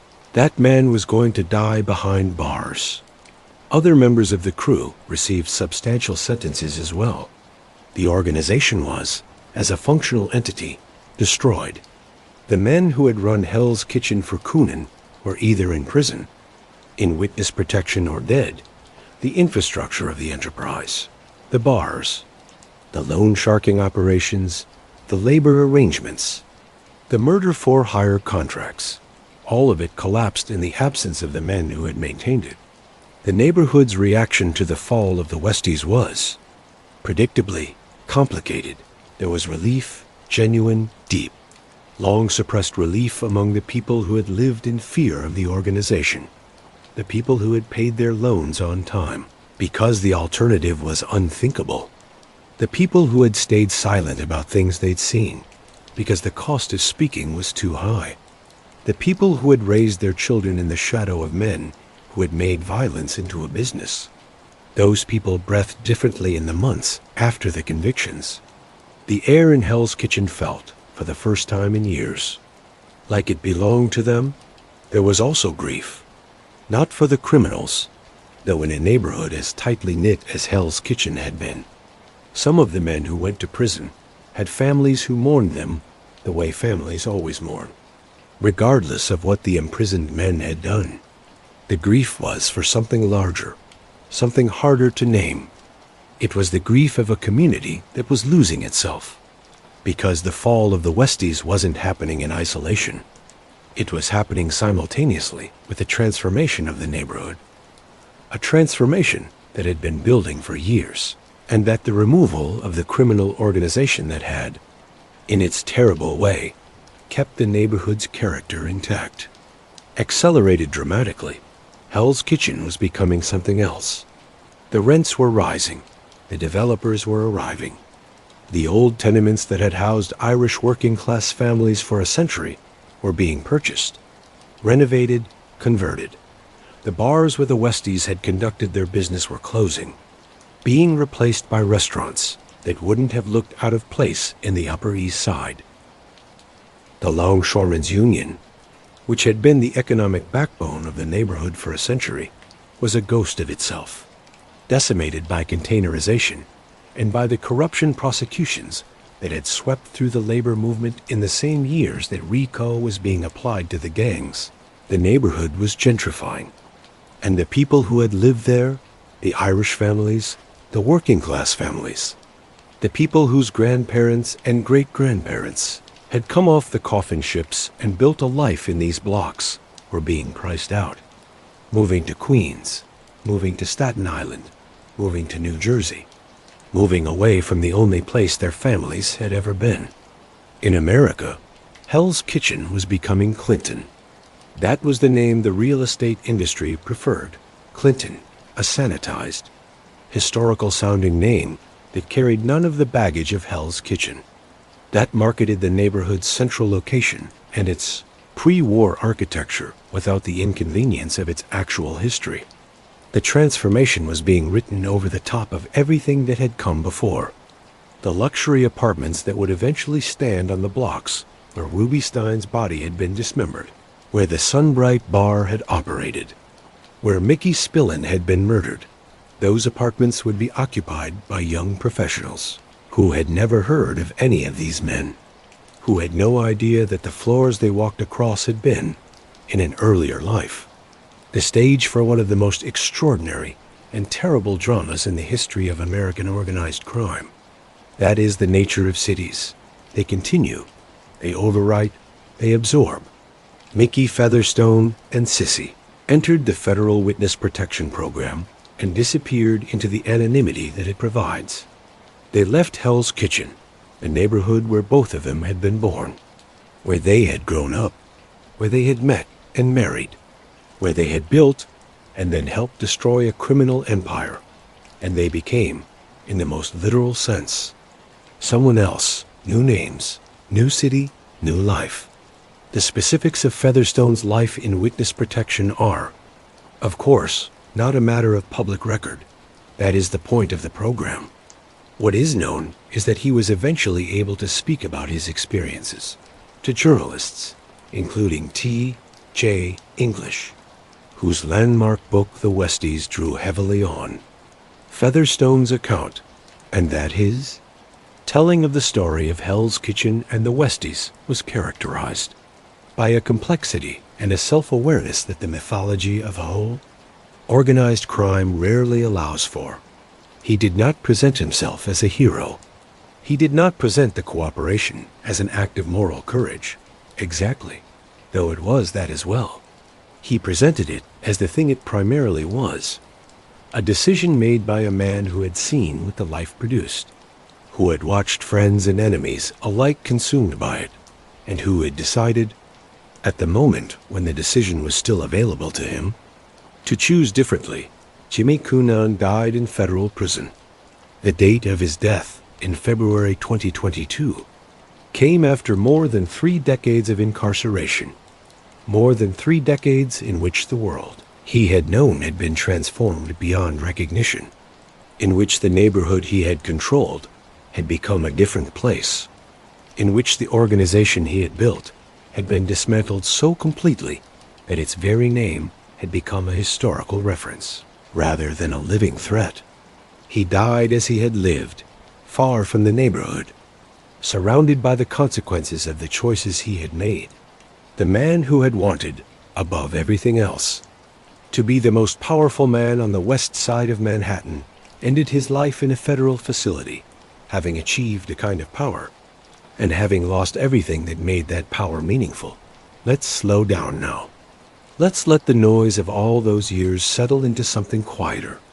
If you walk through Hell's Kitchen today, if you walk through what the real estate listings now call Clinton, or what the tourism industry calls the theater district's western edge, you will find a neighborhood that is, on its surface, almost unrecognizable from the one we've been talking about. The coffee shops are on the corners where the bars used to be. The restaurants have names that suggest farm-to-table sourcing and wine lists, curated by someone with opinions. The buildings are clean. The sidewalks are maintained. The people who live here are young and professional and connected to the global economy in ways that the longshoremen and the loan sharks of the West Side could not have imagined. There are still, here and there, traces of the old neighborhood. A bar that has maintained its character against the tide of gentrification. A church that has been serving the same community, or the remnants of it, since the 19th century. A building on 10th Avenue that a knowledgeable person might recognize as having once been adjacent to a place where something happened. The traces are fading. Another generation, and they may be gone entirely. But something remains that cannot be fully erased. And it is this, the history, the specific, documented. Human history of what this place was and what happened here. The story of the men who built lives in the tenements, who worked the docks, who formed gangs and criminal organizations because the legitimate economy offered them so little and the criminal one offered them so much. The story of the violence and the loyalty and the fear and the silence. The story of the Westies. What does that story mean? What is it trying to tell us? There is a temptation, when telling stories about organized crime, to fall into one of two traps. The first trap is romanticization, the treatment of criminal figures as folk heroes, as men of a particular kind of honor and authenticity who chose a harder and more honest path than the compromises of legitimate society allowed. The Godfather trap, the Goodfellas trap, the trap of making violence beautiful and loyalty absolute, and the whole brutal enterprise somehow more real than the 9-to-5 world most people inhabit. The Westies story resists that romanticization. It is too specific, too documented, too close to the actual human cost of organized crime. For the romance to sustain itself, Ruby Stein was a real person. The people who owed money to the Westies and lived in fear of what would happen if they didn't pay were real people. The families of the murdered, the widows, the children, the parents who outlived their sons and had to live with the knowledge that the killers were still on the streets, were real people whose suffering doesn't fit neatly into a romantic narrative. The second trap is condemnation, the treatment of criminal figures as simple moral failures, as men who chose evil over good and therefore deserve whatever they got. This trap is in some ways the mirror image of the first. It reduces complex human beings to their worst acts, denies them the full humanity that makes the story actually illuminating rather than merely satisfying. The truth, as always, is more complicated than either trap allows. The men who built the Westies were products of a specific environment in the most complete and literal sense. Not in the sense that the environment excuses what they did. It does not, cannot, but in the sense that the environment produced them, shaped them, gave them their values and their skills and their particular version of what it meant to be a man and what it meant to survive. Hell's Kitchen in the mid-20th century was a place that taught certain lessons with extraordinary efficiency and consistency. The lessons were: strength is survival. Loyalty is sacred. The police are not your friends. The institutions of legitimate society are not designed for people like you. Take what you can, protect what you have, and never, ever show weakness. Jimmy Coonan learned those lessons perfectly.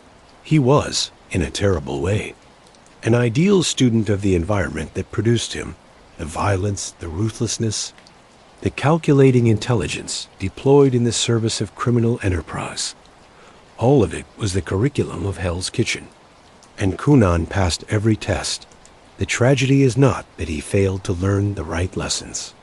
The tragedy is that the right lessons were so effectively unavailable to him, that the environment was so total, so immersive, so thorough in its imposition of a particular worldview, that the alternatives, legitimate work, legitimate aspiration, legitimate belonging to the larger society, were never presented as genuinely real options. This is not an argument for sympathy in the simple sense. The people who died because of Jimmy Coonan's choices deserve better than to have their deaths contextually softened by the narrative of their killer's difficult upbringing. But it is an argument for understanding, for the recognition that the story of the four Westies is not primarily a story about uniquely evil men. It is primarily a story about what happens when poverty and exclusion and the normalization of violence are allowed to define a community for generations.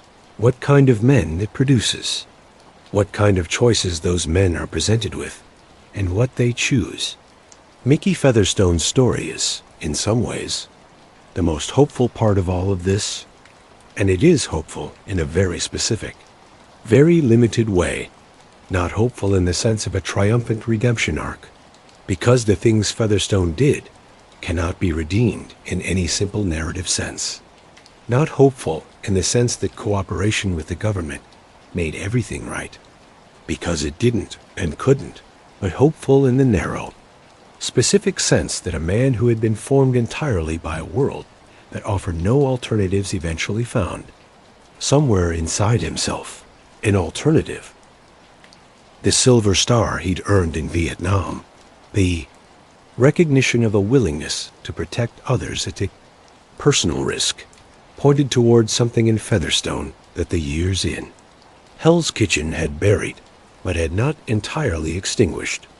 The decision to cooperate, to testify, to tell the truth about what the Westies were and what he had done as a member of them. That decision required something that the code of the Westies explicitly prohibited. It required the belief that there were values more important than loyalty to the crew, that there were things worth risking your life for that weren't just the protection of the organization and its members.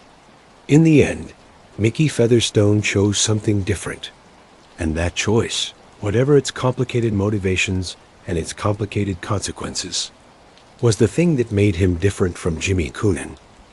Coonan never had a moment of that kind, or if he did, he kept it entirely private, entirely internal, and whatever it produced never changed a single decision he made. He built his empire. He lived by the code of the West Side.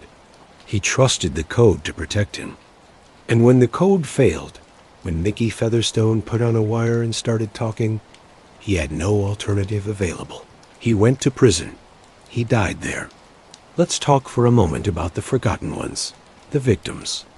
Because any story about organized crime that focuses primarily on the criminals, on their charisma, their violence, their organizational sophistication, risks losing sight of the people who were actually harmed. And in the story of the Westies, the list of those people is long. There are the people who were murdered. Some of them are in the public record. Ruby Stein, Patty Duggan, Dennis Curley, the various other men whose deaths have been connected, through investigation and testimony, to the Westies operations. Others remain unknown.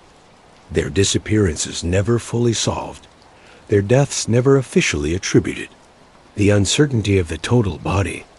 Count the fact that investigators who studied the Westies estimated that the organization was responsible for upward of 30 murders over the course of its history is itself a measure of how completely the crew managed to operate beyond the reach of normal accountability. Then there are the people who are not murdered, but who lived for years under the threat of it. The loan shark customers who paid interest rates that took more than they could afford because the alternative was unthinkable. The businesses that paid protection money. The witnesses who saw things and said nothing and have lived ever since with the weight of what they know and chose not to report. The families of the crew members. The wives and children and parents who loved men who were doing terrible things and who paid the price of that love in fear and uncertainty and ultimately loss. These people don't appear in the documentaries. They don't get chapters in the books. Their stories are ambient, part of the background against which the story of the criminals is told, rather than the story themselves. But they are the story. They are the actual human cost of what the Westies were and what the Westies did. In the Irish-American community of Hell's Kitchen, the Catholic tradition of remembering and praying for the dead carried a weight that was inseparable from the culture. Every name, every person, every life mattered to someone. The men who ended those lives and scattered the remains across the city denied the families not just their loved ones, but the rituals of mourning that gave death in this community. its meaning.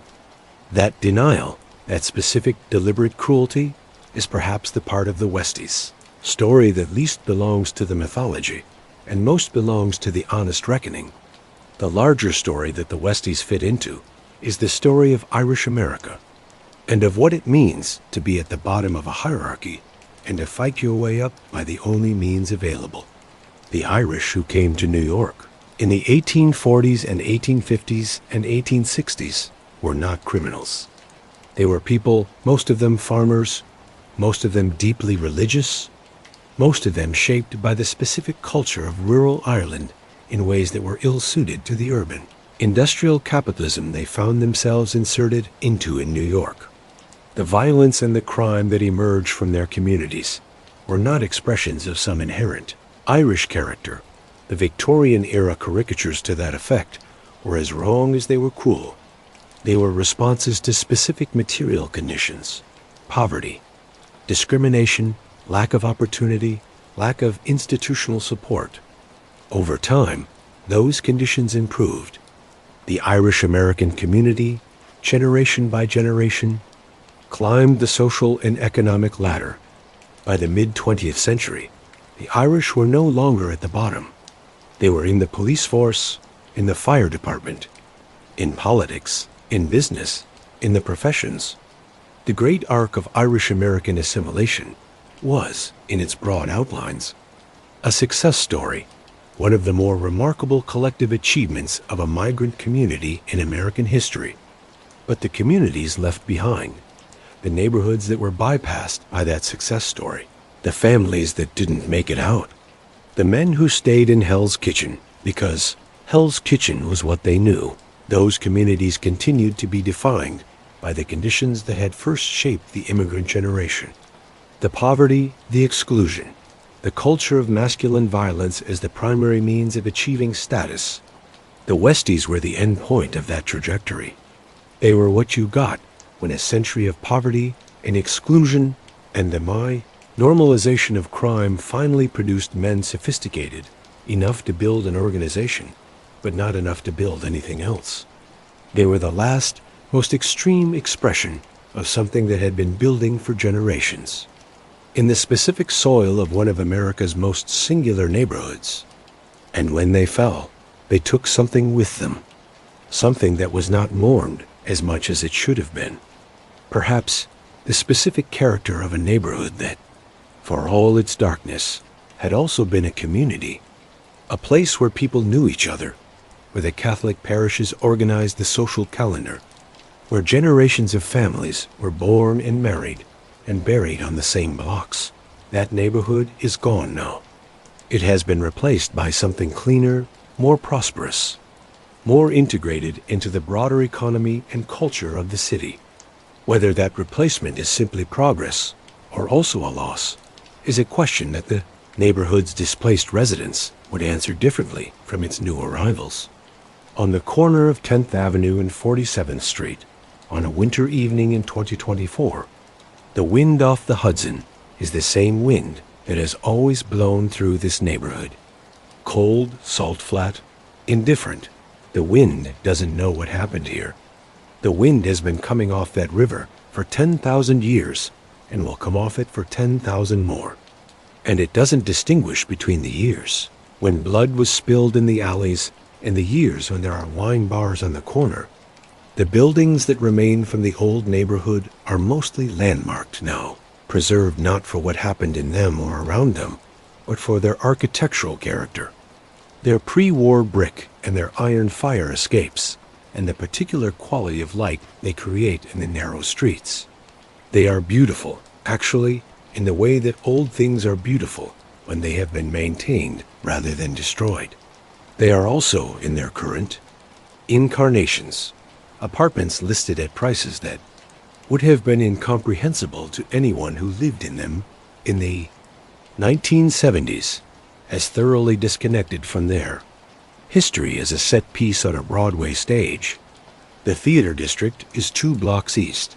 The tourists who come to see the shows walk through Hell's Kitchen on their way to the restaurants that cluster around 9th Avenue.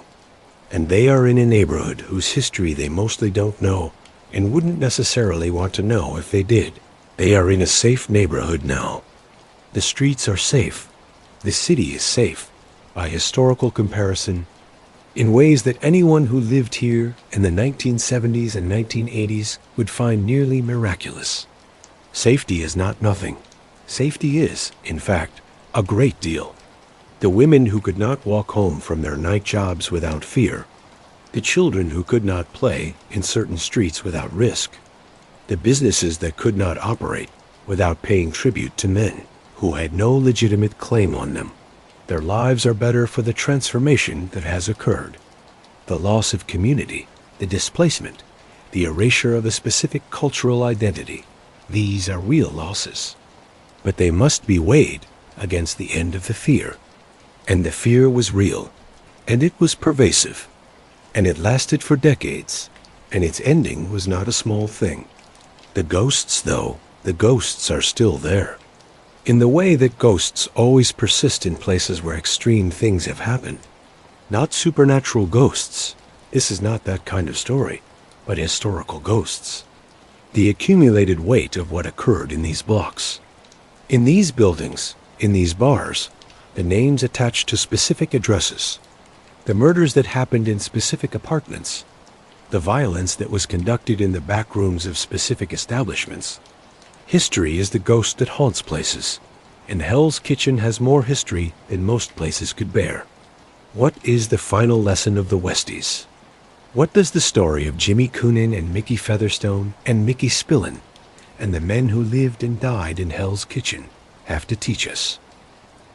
Maybe this, that violence, deployed as the primary tool of social organization, is ultimately self-defeating, not because it is morally wrong, though it is, and not because it attracts law enforcement attention, though it does, but because violence corrodes the very bonds it is meant to protect. The loyalty that the Westies enforced through violence was not real loyalty. It was compliance and compliance. Given enough time and enough pressure, always seeks the exit. The code of silence that kept Hell's Kitchen from talking for so long was also a code of complicity. And complicity has a cost. It costs the people who maintain it a part of themselves, the part that knows the difference between right and wrong and is being paid to pretend it doesn't. That cost accumulates. It accumulated in Mickey Featherstone over years of killing and drinking and watching the organization consume itself, until the cost became greater than the alternative. Maybe the lesson is also about what poverty and exclusion do to communities over generations, what they produce, what they make inevitable. If they are not addressed, the Westies were not unique. They were one expression of a pattern that repeats itself, in different forms, in different communities, whenever the conditions that produced them are allowed to persist.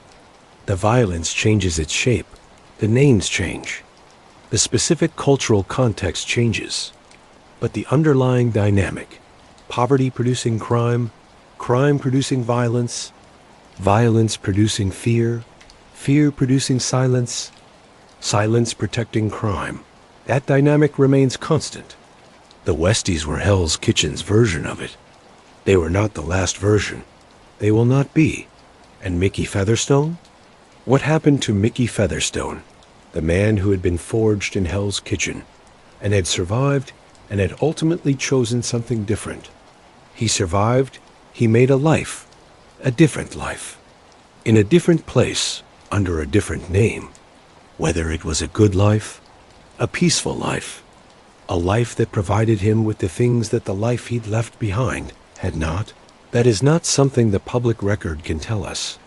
What we know is that he chose to live, that when the mathematics of survival pointed toward cooperation, and cooperation pointed toward telling the truth, he told the truth in the context of everything he came from, everything he had done, everything he had been. That choice was not small. It was, in fact, the hardest thing he ever did. Harder than Vietnam, harder than the years with Coonan, harder than any of the violence, because violence was something his world had prepared him for. The truth was something his world had taught him never to tell. He told it anyway, and the Westies fell. This is how it ends. This is always how it ends. In the places where violence has been made into a system and fear has been made into a tool and loyalty has been weaponized against the very people it was supposed to protect. With someone deciding that the cost is too high. With someone deciding that whatever the consequence of speaking, the consequence of continued silence is worse. Hell's Kitchen taught its sons to be silent. The silence protected the Westies for years. And then one man, small, complicated, damaged, brave in ways his world had never asked him to be brave before, decided that the silence had cost enough. He opened his mouth, and the night that had lasted for decades in Hell's Kitchen finally began to let in some light.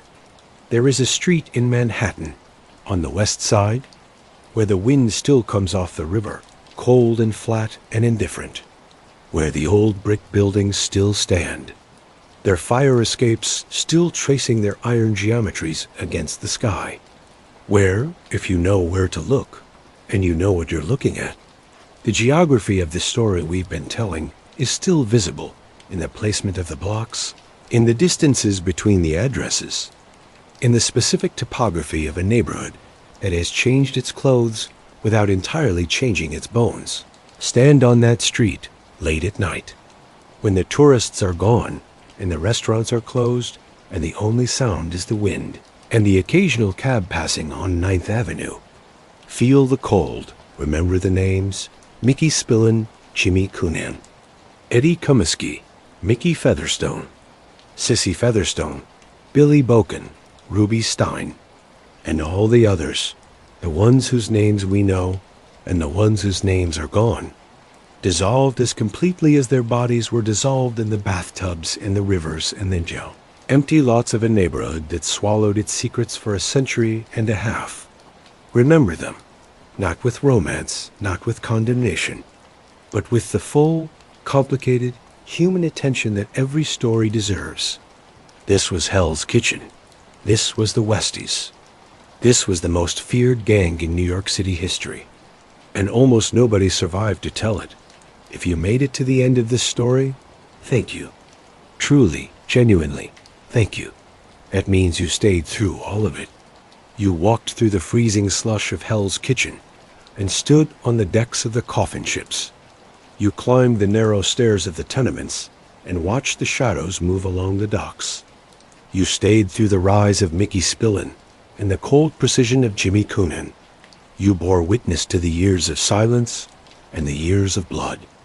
You were there for Mickey Featherstone's crisis of conscience, the crushing weight of the RICO indictments, and the slow, inevitable fall of an empire built on bone and concrete.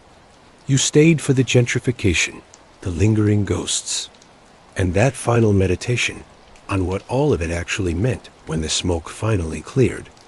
The fact that you are still here, listening to the echo of those names, means you're exactly the kind of person this channel was built for. You aren't looking for the hollow, fast food version of history. You're looking for the marrow. If this story kept you company tonight, if this was the voice in your earbuds while you lay staring at the ceiling in the dark, or the sound coming through your speakers while the rest of the house slept and the world outside went quiet, then I want you to know that it was crafted for exactly that moment. It was made for the dead of night. It was made for the quiet, lonely hours when stories like this land differently, when they sink a little deeper, stay a little longer, and make the shadows in the corner of the room feel just a bit more substantial. Do me a favor before you go, leave a comment. It doesn't have to be a long essay or a review. Just say Hell's Kitchen, those 2 words. Right there in the comments, it's a signal to me. It lets me know that you stayed until the final word was spoken. I read every single one of them. And there is something profound about seeing that phrase pop up on my screen. Knowing that you spent your night in that neighborhood with me, walking those same haunted streets, it matters. It genuinely matters. If this story gave you something tonight, a new perspective, a shiver, or just a moment of escape, hit the like button. It's a small gesture, but it's the fuel that helps more people find their way to these gates. If you know someone who loves dark history told, right? Someone who appreciates the heavy weight of the real thing and doesn't need it dressed up, simplified or sanitized, share this with them. And if you haven't already, subscribe and join us. There are so many more stories waiting in the archives. Stories just as deep, just as dark, and just as uncompromisingly true. We travel to the places where American history gets complicated and human, where the mythology finally meets the reality, and the reality turns out to be more extraordinary than anything a writer could invent. The next story is already waiting for you. Pull the covers up, lock the door, and try to get some rest. Sleep well tonight, if you can.